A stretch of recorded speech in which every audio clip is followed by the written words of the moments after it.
Muito bem, então estamos aqui em mais uma aula de física, eletrodinâmica, e o assunto de hoje é leis de Ohm. Bom, a aula de hoje vai ser a continuação da aula passada, em que nós estudamos sobre corrente e carga elétrica. Então, um primeiro componente que a gente vai aprender na aula de hoje vai ser o resistor.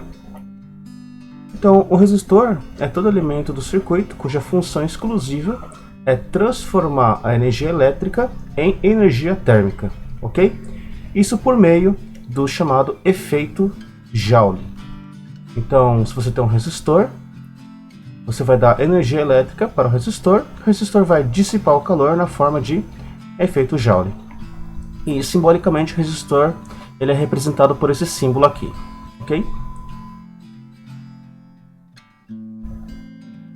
Bom, aqui nós temos alguns exemplos de resistores, um ferro de passar, um chuveiro elétrico e uma lâmpada. Então, todas elas, todos esses dispositivos, eles transformam a energia elétrica em energia térmica, no caso, pelo efeito Joule. Então, ele transforma a energia elétrica em energia térmica, ok? Bom, então como a gente viu na aula passada, se você tem um fio condutor, no caso um fio metálico, ele tem uma nuvem eletrônica.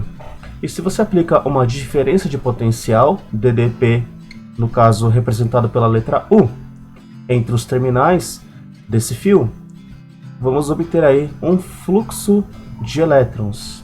Nunca se esqueça que esse fluxo de elétrons é o sentido real, e no caso, o sentido contrário, nós temos aí a corrente elétrica, que é o sentido convencional.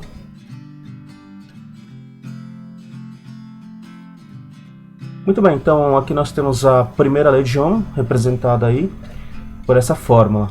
R é igual a U sobre I. R é igual a U dividido por I, em que o R é o valor da resistência desse resistor, o U é a diferença de potencial e o I é a corrente elétrica que passa por esse resistor. Então, um exemplo aí, um resistor em que a gente está colocando uma diferença de potencial U, por exemplo, uma pilha e uma lâmpada, no caso aí, a pilha tem 1,5 volts. Perceba que a pilha ela é representada por esse símbolo, barrinha maior, barrinha menor. Então esse é o gerador de tensão ou pilha. No caso, a corrente elétrica saindo sempre do polo positivo, indo para o polo negativo, e essa corrente vai passar por esse resistor R, que no caso é a própria lâmpada. Então perceba nas duas figuras que a corrente elétrica ela começa a aparecer, ela começa a passar pelo resistor quando existe uma diferença de potencial. E essa diferença de potencial é quando você liga, por exemplo, uma pilha ou um gerador nos terminais de um resistor, no caso, uma lâmpada. Então a primeira lei de Ohm é essa primeira fórmula, R é igual a U sobre I. Perceba que a resistência elétrica ela é diretamente proporcional à tensão elétrica, o U, e inversamente proporcional à corrente elétrica, I. Então, preste atenção nas unidades. Então, o R é a resistência, o U é a tensão, ou diferença de potencial, e o I é a corrente elétrica. Em que, na fórmula, o R é dado em Ohm, esse símbolo ômega, Ohm. A tensão, U, é dado em volts, V de volt, e a corrente, I, é dado em amperes, A de ampere, ok? Bom, e aqui embaixo nós temos dois gráficos, Um gráfico do lado esquerdo que representa o resistor ôhmico ou resistor ideal. Então, toda vez que um resistor obedece à primeira lei de Ohm, nós dissemos que esse resistor é um resistor ôhmico. ou resistor ideal.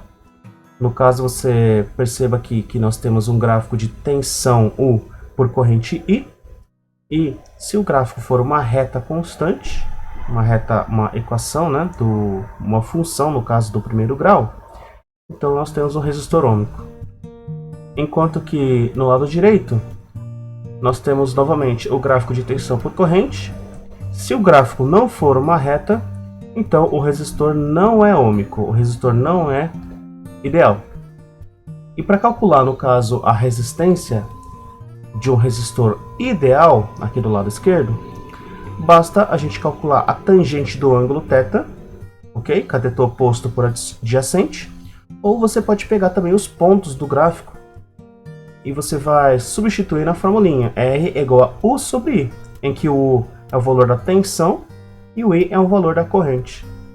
Mas isso só se for uma reta. Resistor ômico, resistor ideal, é representado por um gráfico e o gráfico vai ter uma reta. Muito bem, então, e agora nós vamos ver a segunda lei de Ohm.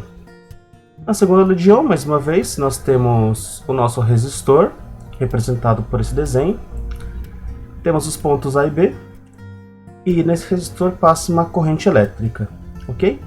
O resistor é um cilindro, aqui nessa figura de baixo, em que esse cilindro tem uma área de secção transversal, representada pela letra A, tem um comprimento, representado pela letra L, e por último tem uma resistividade, ρ, que é uma constante que depende do material. Por exemplo, o cobre tem um valor, o alumínio tem outro valor, ok? E a segunda lei de Ohm temos aqui nessa fórmula, R é igual a ρ vezes L sobre A.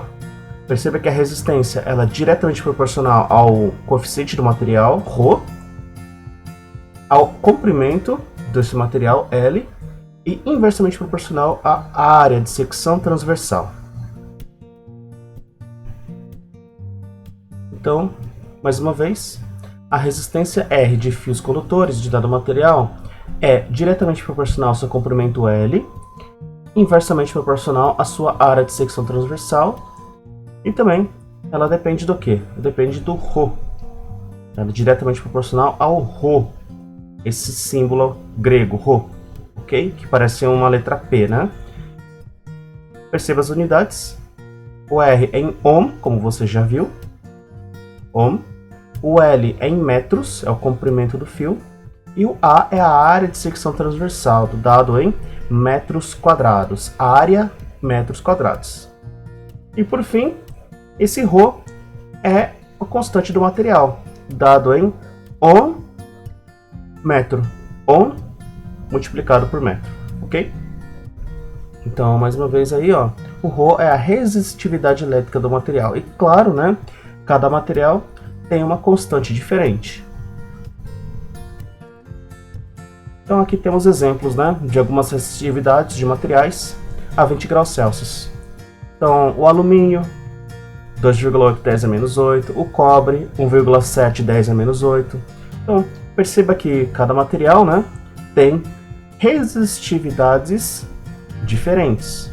Portanto, para uma dada área de secção transversal e um comprimento, vamos ter resistências elétricas diferentes para materiais diferentes, ok? Muito bem. Então, temos aqui o formulário da aula de hoje. Do lado esquerdo, a primeira lei de Ohm, R é igual a U sobre I, em que o R é a resistência em ohm, U é a tensão em volts e o I é a corrente em amperes. E do lado direito, a segunda lei de Ohm, R é igual a ρL sobre A, em que o R é a resistência ohm, o L é o comprimento em metros e o A é a área de secção transversal em metros quadrados. E o ρ é a constante, né? É o coeficiente do material, ohm vezes metro. Muito bem, então essa foi a aula teórica de hoje. Espero que você tenha conseguido aprender bastante. E claro, qualquer dúvida, é só colocar nos comentários ou entrar em contato comigo. Bons estudos!